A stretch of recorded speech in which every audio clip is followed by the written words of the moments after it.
Now, the Duval Rundown, driven by Jacksonville Chrysler Jeep Dodge Ram Westside, home of the lifetime warranty.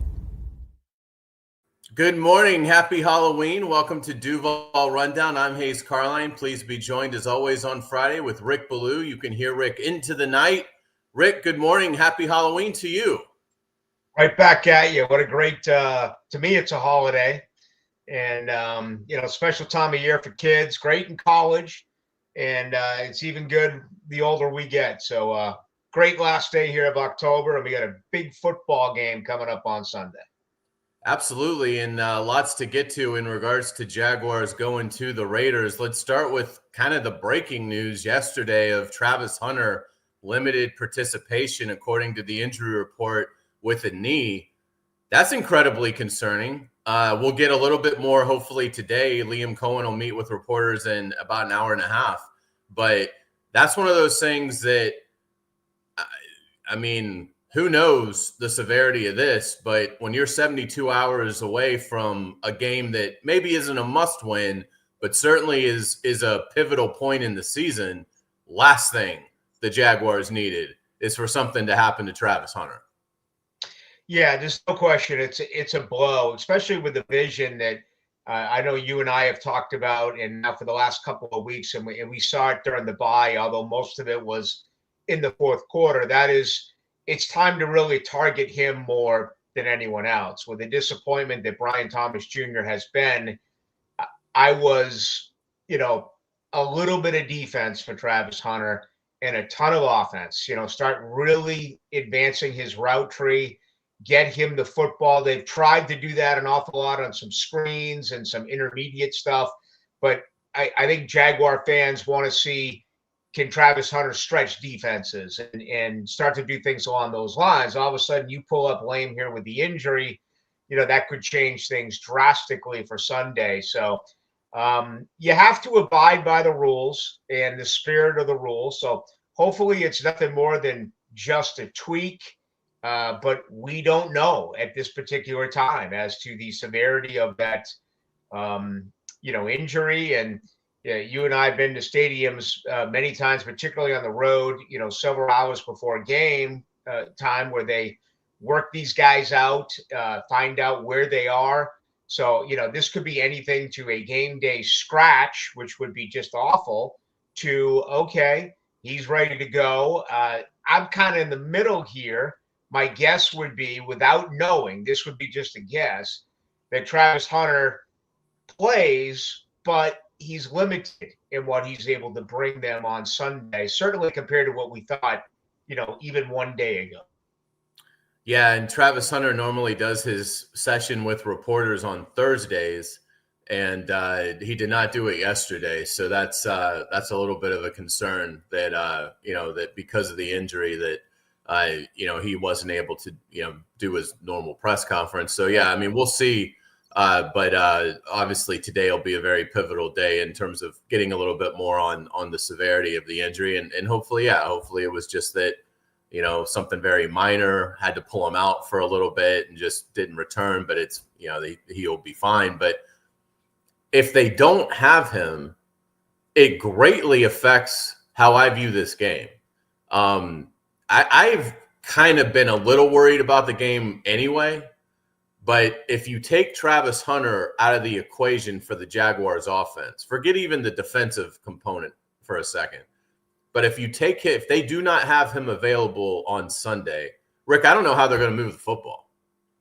Uh-huh. No, it's fair. And, if you were to rank the top 6 or 7 players that the Jaguars have had so far this year, and Hunter can't go, well, 4 of the 8 aren't there, or are there only partially. If you look at Strange, you look at Hunter, you look at Devin Lloyd, and we'll find out about him maybe a little bit more today, if not certainly Sunday. And then Trayvon Walker basically playing with one arm. So, that's 4 of the 8, in my opinion, of your best players so far that are either not there, or if they are, they're certainly far less than 100%. Bayshell Tootin, welcome to the NFL. You're going to get some carries. Can he lean forward? Can he pick up some yards? I mean, this is a terrible Las Vegas football team. They are averaging just over 14 points a game on offense. I mean, I think 17 points could win this game. You're talking about two of the bottom 8 teams in the NFL as far as points scored. Jacksonville's the 8th worst. Only Tennessee is worse right now than Las Vegas. So, I mean, field goals are important in a game like this. I've been talking about it this week. I mean, I honestly threw out to the listeners, if I gave you 17 points right now, would you take it? Is that enough to win this game? Now, it's not a comfortable number. I'd like to see it at least hit the, 21, 22 points somewhere in that particular fashion. But, yeah, I mean, Jacksonville can't do what they've done the last several games, Hayes. All of a sudden, the penalties continue to amount. They were scoring early in the year when they got the football in the first quarter. They haven't done that now in the last 3 weeks. I mean, these are things that you're going to have to fix if they're going to pull out this game. And finally, on the other side, it's time for this team again to get some takeaways. This is a huge turnover battle. I mean, every possession is going to be, I think, arguably the difference in the game. Who has the most turnovers? Who forces the most takeaways in this game? So, yeah, this is a very difficult one. It's a long trip for them, but to answer your question about points and moving the football, that's a great question. And right now, I mean, it's really up in the air. Every statistic doesn't support that they can. I mean, 32% on third down so far this year. I mean, they're really not playing well, particularly lately on offense, only averaging 9.5 points in the last 2 games. So, again, I think 17 points can win this game. Yeah, it absolutely could. And, and the Raiders have certainly struggled, but they haven't had Brock Bowers, who is an absolute game wrecker at tight end. Record-setting rookie season last year, gets hurt early. They beat the Patriots in week 1. Now, again, New England's a young team, and they've certainly hit their stride. So maybe, you caveat that a little bit. But look, it's a very nice win in the opener. Bowers gets hurt. They've never been the same on offense, as Genty has tried to kind of get going as a rookie, the rookie running back. But Bowers is full go. I mean, he's back. The knee issue is behind him. And, I mean, I think if they can contain Bowers, I mean, I would take right now 6 catches for 75 yards and a touchdown. And those are good numbers. But I think you can allow that, because they don't have much else beyond Bowers that I think really is concerning. But Rick, Brock Bowers, I think, is perfectly capable of having 12 catches for 140 yards and 2 touchdowns. And if that happens, the Jaguars are going to lose this game. He's going to eat. And covering the tight end is one of the most difficult things to do in pro football. You talk about great coverage linebackers. They're just not out there. Now, Devin Lloyd has had a sensational year doing that, but he's not 100%. And we don't know for sure what his situation is going to be. And even if he does play, percentage-wise, where is he? So 6 balls, 75 yards, and a touchdown. Sure, I give that up to Brock Bowers, but how about a pick by Devin Lloyd? Let's throw that into the equation. And maybe it's a pick by Devin Lloyd that is on Las Vegas's side of the football field. And all of a sudden you turn around and you give Trevor Lawrence the football, 1st and 10 from the Las Vegas 42. Yeah, you're virtually already in field goal range. Pick up a first down, you're in field goal range. So, yeah, Brock Bowers is a huge difference. And, you can go back to the playoff game years ago where you talked about don't let Travis Kelce beat you. And he did. You have a very good quarterback and a very good tight end. Now, Geno Smith's been up and down. I hate it. I've been thinking, this is Geno's coming out party again. He arrives to the scene on Sunday. We'll see. You mentioned Gentry. I really like the Jaguars' chances here. This is not a good rushing team, and statistically speaking, the Jags have done a really nice job this year against the run. I think they're 6th in the NFL at like 91 yards a game allowed, and they've been down in a couple of games. So those books have been cooked a little bit. Certainly you would have thought by LA, because they had that huge lead every time they touched the football, they scored. But as talented as Genty is, I like Jacksonville's chances here against the run.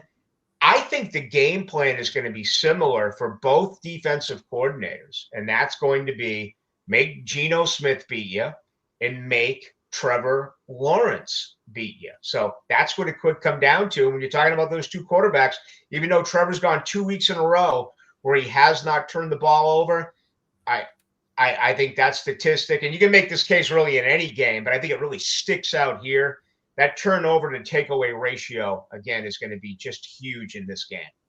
Yeah, without a doubt. And if the trend holds, then the Jaguars should be in good shape. I mean, they're +8 on the season now. That they've sort of been stymied there. It's a good number to be stymied on, but they've sort of been stymied there the last 2-3 weeks. Had the remarkable start to the season in terms of the turnover margin. But they are +8 still, which is obviously elite. And the Raiders are -5. So, I mean, that would lead you to believe that the Jaguars are going to win the turnover battle. And if they win the turnover battle, they're probably going to win the game. And Geno Smith is really peculiar because it seemed like he was becoming, that efficient journeyman quarterback that, could complete 70% of his passes and manage the game and occasionally hit a big play for you. But for the most part, play within the system, not get you beat. Well, this year, he's 7 touchdown passes to 10 interceptions, which is just gross. So how do you think the Jaguars can go about keeping Geno Smith turnover prone as he has been? We talked about it with Joe Burrow. We talked about it with Matt Stafford. And kind of the book there was you can't blitz them. If so, they'll kill you. And they actually had a little bit of success against Burrow before he went out. I think this absolutely applies here for Geno Smith. Jacksonville's not getting home with 4. They have to send some guys. They have to take some chances. We often talk about taking chances on offense, and we just went through Travis Hunter and the deep ball. I think Anthony Campanile here, even maybe something that they haven't even shown, or if so, maybe only a couple of times so far this year. But, I mean, you've got to send a safety. You've got to fire a corner. You got to send a linebacker. If Devin Lloyd is there and he's healthy, or if it's Ventrell Miller. I don't know if they can get to Geno Smith with just their 4. I mean, recent history has told us they're not able to get that done. So, I don't know why you would say that when Josh Hines-Allen is ranked among the 270 players in the league with a half a sack.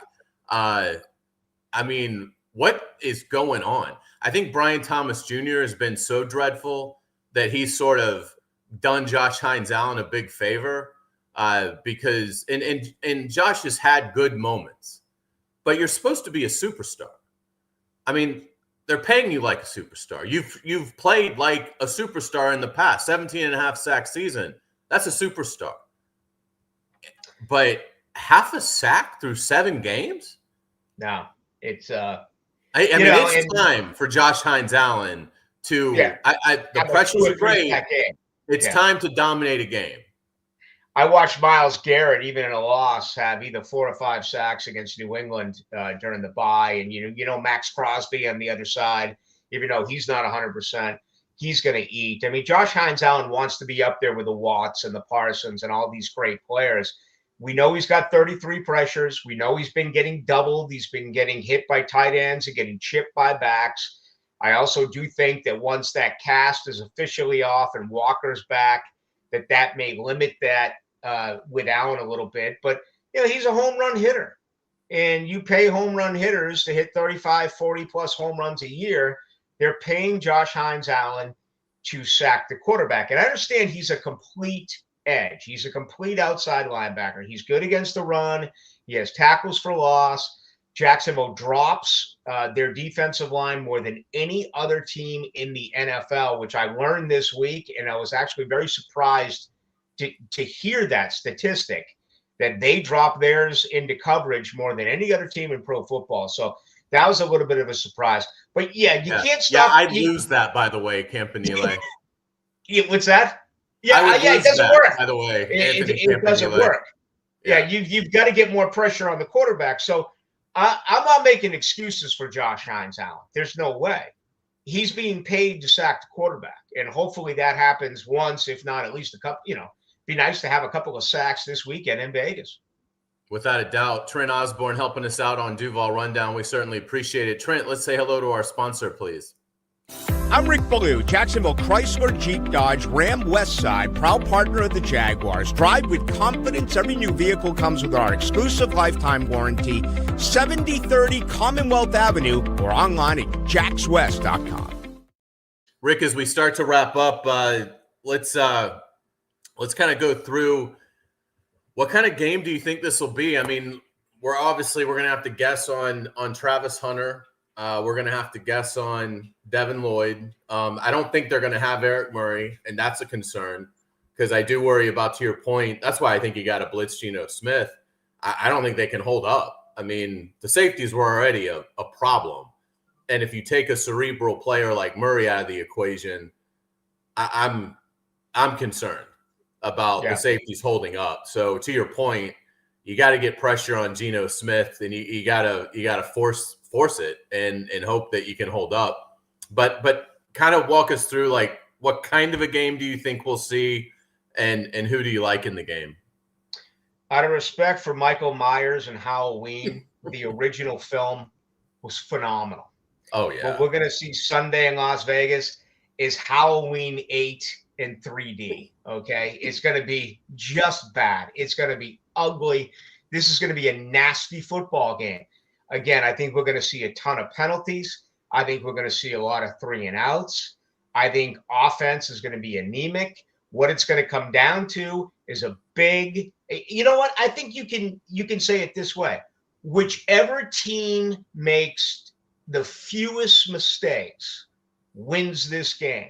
And penalties and turnovers fit right in to that equation. I think it's going to be just as ugly can be. And again, I think 17 points wins this game. I think Jacksonville finds a way to get it done because they have a better quarterback. And Trevor Lawrence is going to have to make some plays this week. We know how bad the offensive line has been. And if they're without Travis Hunter, that takes away an enormous weapon. I just think Jacksonville, after 2 weeks of a loss, I mean, you're talking about a month now if you lose this game. And then all of a sudden, Houston's not done yet. You know who's got the number one scoring defense in the NFL? Yeah. Houston. And then here come the Chargers. Right. Number one total defense in the NFL, Houston. All of a sudden, they're getting better on offense. So next week's game is enormous for Jacksonville. So I'm not going to say they need this game, in week 9, game 8, but I see it being as ugly can be. And I like the Jags here to get out of it. Field goals are important, and I'm going to look at a 17-14 victory. All right. Yeah, I kind of see a similar game, a little bit more high scoring, but I do like the Jaguars. I'll go 23-20, something like that. Let's get out on of all the problems that they've had: penalties, kicker, Brian Thomas Jr., lack of a pass rush. Maybe there's something else I'm missing there. Third down offense. What's the one thing that you think coming out of the bye week that you're the most confident in that will get turned around immediately? Boy, that's hard. I mean, you can even throw red zone offense in there. They're only 50%. How about and this is the roll of the dice a little bit. What about completion percentage for Trevor Lawrence? It's just awful. I mean, he's missed the short balls. It's just, I mean, for a guy, and we get it's not all his fault, but I'm tired of making the excuses for Trevor Lawrence. He's got to hit the screen passes. He's got to hit those, intermediate routes that are high percentage. I'm going to say that takes a turn to the better. I think we talked about this last week, but I mean, 14 receptions on 22 attempts to Travis Etienne. These guys have known each other for nearly half their life. Okay. How can you be that far off the page? That one throw he had in London, it was like you took Etienne out of the stands. and say, go run a screen for. I mean, these guys should have an impeccable relationship and know exactly where they are on the field. So I'm going to go on a limb here a little bit and actually go straight to QB1. Okay. He starts. You look at the numbers every week, and it's you look at the quarterback percentage, you look at the quarterback rating, and it leaves a lot to be desired. I'm going to say that I think that they begin to improve there overall offensively when you look at completions to attempts. All right, great stuff. Well, we certainly appreciate your time, Rick. Again, you can hear Rick into the night, and I would encourage you to do so.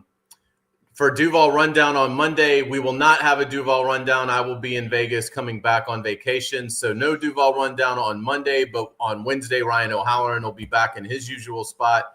And, of course, Rick will join us next Friday as we break down the Raiders game and peek ahead to, as Rick kind of hinted at, a monumental game in Houston as the Jaguars go for the season sweep over the Texans. That's going to do it for us. Thanks for watching Duval Rundown. Go Jags and have a happy Halloween.